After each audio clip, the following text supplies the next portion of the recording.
भैया बहनों, class 10th में लास्ट फ्राइडे जो आपका यूनिट टेस्ट लिया गया था, अलग अलग भैया बहनों के आ रहे हैं कि क्वेश्चन इसमें कौन सा आंसर गलत है, इसमें कौन सा सही है। हमने पूरे का एक साथ सलूशन दे दे रहे हैं, उससे आप टैली भी अपना कर लीजिए। जो मार्क्स सबको मिले हुए हैं तो उससे पता इसमें चल जाएगा कौन कौन सा क्वेश्चन गलत है। जो क्वेश्चन आपका गलत है उसको फिर से आप करेक्ट करके सलूशन आप उसका बना लीजिएगा। तो हम आपको उसी का एक सलूशन दे दे रहे हैं। इसमें जो पहला क्वेश्चन था, how much energy is given each coulomb of energy passing through a 12 volt battery. तो इसमें V 12 वोल्ट बैटरी दिया हुआ है, 12 वोल्ट है, और ईच कूलम माने Q की वैल्यू 1 कूलम दिया हुआ है। तो energy passing, how much energy, तो E is equal to W, यानी वर्क डन और एनर्जी दोनों सेम क्वांटिटी होती है। E is equal to formula है VQ, सीधे सीधे मल्टीप्लाई कर देना था। 12 into 1 is equal to 12 joule. ये थर्ड ऑप्शन था, उसमें सही था। कुछ भैया बहन 6 जूल लिख दिए हैं, तो वो बुक में 6 जूल था, हमने केवल एक वही बदल दिया था, 6 वोल्ट की जगह हमने 12 वोल्ट बैटरी कर दिया था। तो थोड़ा सा ध्यान रखेंगे, बहुत ही ये छोटे छोटे क्वेश्चन थे। दूसरा क्वेश्चन हमने पूछा था, write the formula and SI unit of the resistivity. अब resistivity rho is equal to, formula सीधा सीधा है, RA/L, R resistance, A area of cross section, L length. तो rho is equal to RA/L है। SI unit ohm metre. कुछ भैया बहनों के SI यूनिट ठीक थे, उसका हमने 0.5 मार्क्स दिया हुआ है। और ये RA/L कुछ भैया बहनों ने डिफिनीशन लिख दिया था, तो जहाँ फार्मूला पूछा जाए वहाँ डिफिनीशन पर मार्क्स नहीं मिलते हैं। थर्ड क्वेश्चन है, how can 3 register of resistance 2 ohm, 3 ohm and 6 ohm be connected to give a total resistance of the first 4 ohm आना चाहिए, सेकेंड 1 ओम। ये आंसर दे दिया है, कैसे आप इसको कनेक्ट करेंगे। तो पहले आप दोनों में, इसमें चाहे पहले 3 ओम और 6 ओम को जब पैरेलल कनेक्ट करेंगे तो इसका आप अलग से आप चाहें तो निकाल लीजिए कि ये 1/R dash is equal to 1/3 plus 1/6। इसका R डैश की वैल्यू आ जाएगी 2, और यहाँ सीरीज में फिर 2 है, तो 2 + 2 इज इक्वल टू हो जाएगा 4 ओम। और इसमें चूंकि 1 ओम आना है, तीनों आप पैरेलल कर दीजिए। 1/2 plus 1/3 plus 1/6 is equal to 1/RP। तो अब RP की वैल्यू क्रॉस मल्टीप्लाई कर लेंगे, इस कैल्शियम लेकर के 1 ओम आ जाएगा। तो कुल मिलाकर के इसका डायग्राम ही आपको देना था, और सलूशन ये अंडरस्टूड था, तो सलूशन ये आपका हो जाएगा, लेकिन इस पे आधा नंबर और इस पे आधा नंबर था। कुछ भैया बहनों के आंसर ठीक थे।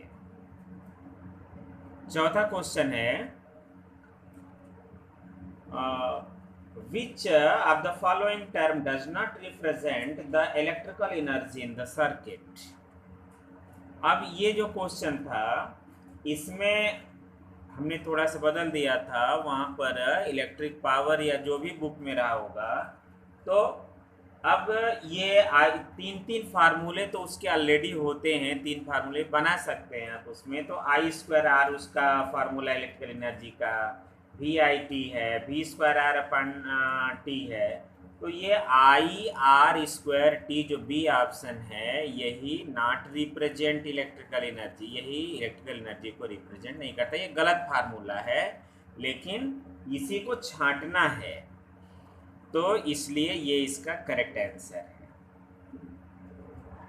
पांचवा है, how is the voltmeter is connected in the circuit to measure the potential difference between 2 point.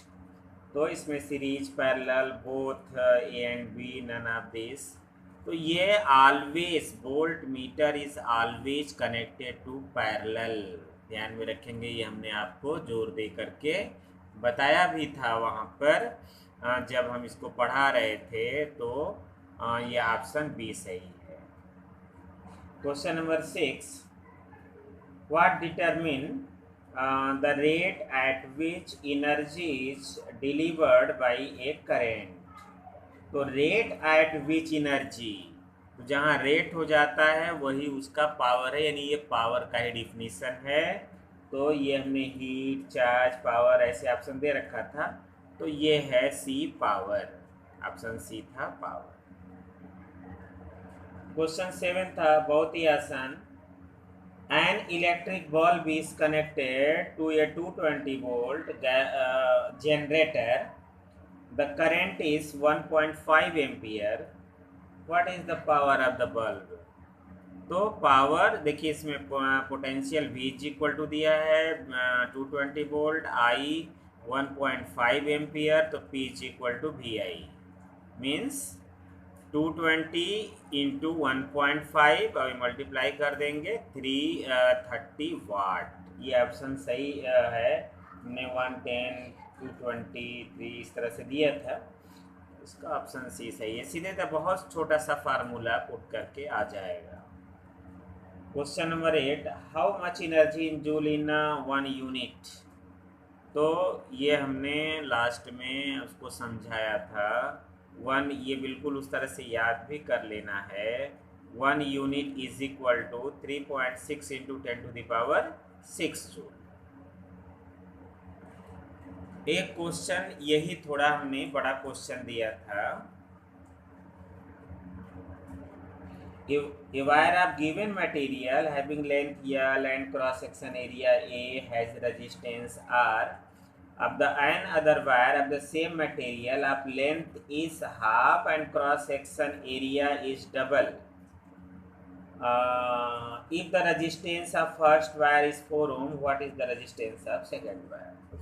यानी पहले वायर की अपेक्षा जो दूसरा वायर है, मटेरियल तो सेम है लेकिन उसका लेंथ आधा हो जाता है और क्रॉस सेक्शन एरिया दूना डबल हो जाता है, तो दूसरे वायर का रेजिस्टेंस क्या होगा। ये कंपेयरिंग क्वेश्चन था। ऐसा क्वेश्चन हमने आपको सॉल्व भी कराया है, बिल्कुल डिट्टो यही क्वेश्चन।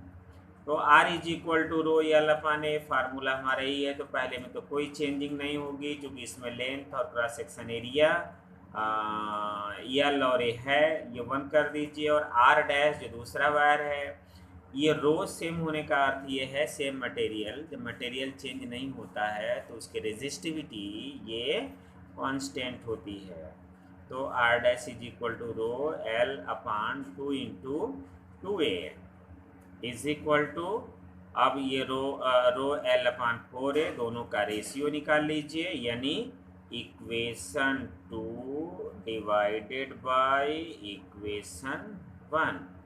तो R dash upon R is equal to rho L upon 4A into A upon rho L, ये कट कर दीजिए, 1/4 आ जाएगा।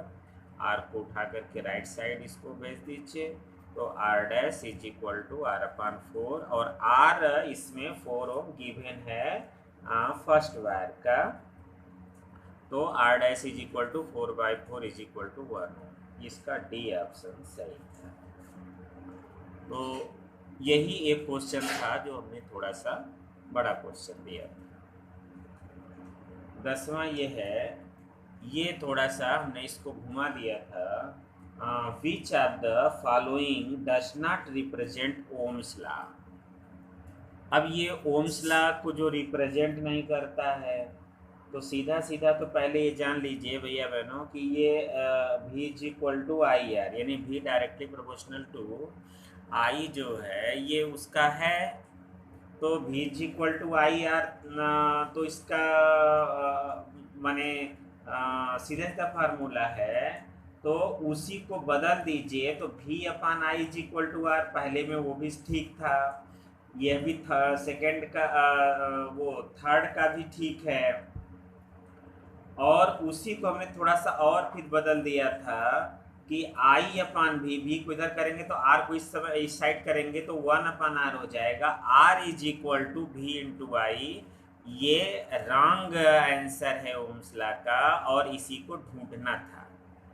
तो R is equal to V I ये करेक्ट ऑप्शन है इसका सेकेंड। तो ये कुल मिला करके 10 ये प्रश्न आपको दिए गए थे, और इन्हीं 10 का हमने ये सलूशन आपको बता दिया। इसका हम भेज देंगे आपको नोट्स। तो हमने आपको समझा भी दिया, इसमें जिसका जो गलत होगा या कुछ भैया बहनों ने जो नहीं भेजा है किसी कारणवश, वो फिर से इस अपने कॉपी पर इस यूनिट टेस्ट को लिख भी लेंगे। फिर उसका जो भी गलत होगा उसको जो है कोई बात नहीं, आगे के टेस्ट में अपना सुधार लेंगे और इसको आप आंसर ठीक करिए। चूँकि ये ऐसे छोटे छोटे क्वेश्चन आज के जो पेपर पैटर्न है उसी प्रकार से ये बनते हैं। तो ये यूनिट टेस्ट आपका कंप्लीट होता है। कुछ भैया बहनों ने अभी कॉपी करेक्शन के लिए अभी नहीं भेजा है, तो वो आप कॉपी करेक्शन वीक अभी 25 से 30 के बीच में है, तो ये आप जल्दी से जल्दी अपनी कॉपी को आप भेज दीजिए, उस पर आपको मार्क्स दे दिया जाएगा। ये आप काम 30 तक कर लीजिए। क्योंकि ये यूनिट पूरी हो चुकी है, इसका सलूशन तो नेक्स्ट फ्राइडे को ये समर वैकेशन जो होमवर्क है वो आपको मिल जाएगा। और उसको अभी समर वैकेशन आपका 1 से 18 जून तक रहेगा।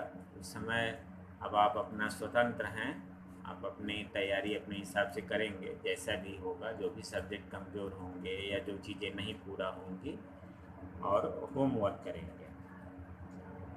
तो नेक्स्ट जो यूनिट स्टार्ट करेंगे magnetic effect of electric current, वो हम समर वैकेशन के बाद स्टार्ट करेंगे।